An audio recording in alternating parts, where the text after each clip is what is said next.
السلام علیکم دوستو، ہم روز یاسین شریف پڑھتے ہیں، لیکن ہم نے کبھی یہ جاننے کی کوشش کی ہے کہ یاسین شریف کے معنی ترجمہ کیا ہے؟ اللہ پاک یاسین شریف کے ذریعے ہم سے کیا کہنا چاہ رہا ہے؟ ایک بار ہمیں بھائیوں اس پہ بھی ضرور غور کرنا چاہیے۔ اسی لیے میں نے یاسین شریف کے ترجمے کا ایک ویڈیو اپلوڈ کیا ہے، آپ پلیز اس کو ضرور سنیے اور اپنے دل میں اتاریے۔ بسم اللہ الرحمن الرحیم۔ یاسین، قرآن حکیم کی قسم، اس میں کوئی شک نہیں ہے کہ آپ اللہ کے پیغمبر ہیں، سیدھے راستے پر ہیں۔ یہ قرآن اس ذات کی قسم سے اتارا جا رہا ہے جو زبردست بھی ہے، رحم فرمانے والا بھی ہے، تاکہ آپ اس قوم کو خبردار کر دیں جن کے باپ دادا کو خبردار نہیں کیا گیا تو وہ غلط فہمی میں پڑے ہوئے تھے۔ حقیقت یہ ہے کہ ان لوگوں میں سے اکثر لوگوں کے بارے میں بات پوری ہو چکی، لیکن وہ ایمان نہیں لائے۔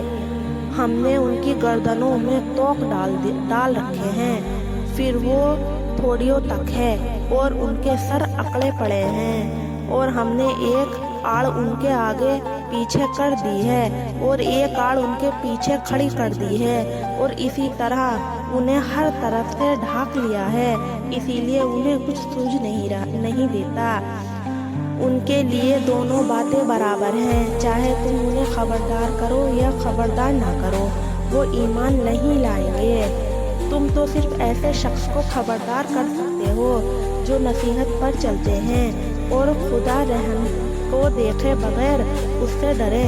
چنانچہ ایسے شخص کو تم مغفرت اور باعزت اجر کی خوشخبری سنا دو۔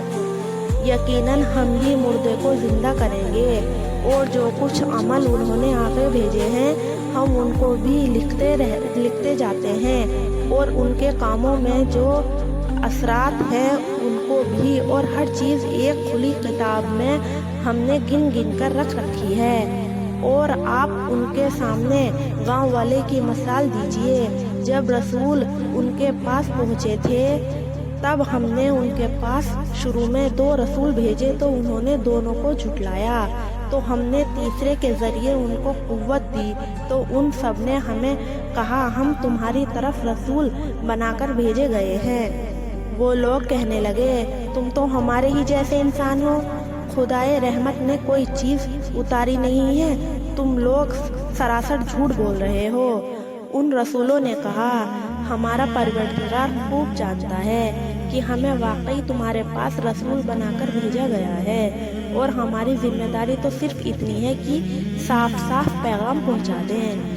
بستی والوں نے کہا ہم تو تم لوگوں کو منحوس سمجھتے ہیں، اگر تم باز نہ آئے تو ہم تم کو پتھر مار مار کر ہلاک کر دیں گے اور تمہاری جانب سے تم کو دردناک تکلیف پہنچائیں گے۔ رسولوں نے کہا تمہاری نحوست خود تمہارے ساتھ لگی ہوئی ہے، کیا یہ بات اس لیے کر رہے ہو کہ تمہیں نصیحت کی بات پہنچائی گئی؟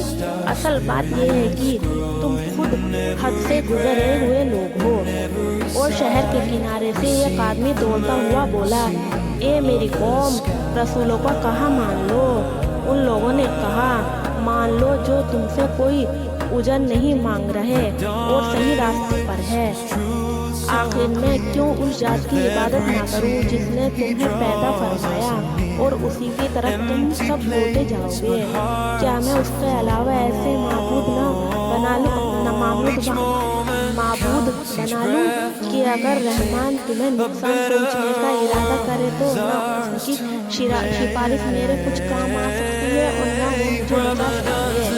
اگر میں نے ایسا کیا تو میں کھلی ہوئی گمراہی میں جا پڑوں گا۔ میں تو تمہارے رب کا ایمان لا چکا ہوں، اس لیے میری بات سنو۔ مگر جو کفر پر اڑے تھے انہوں نے اس ایمان لانے والے کو شہید کر دیا۔ چنانچہ خدا کی طرف سے اس کو حکم فرمایا گیا کہ تم جنت میں داخل ہو جاؤ۔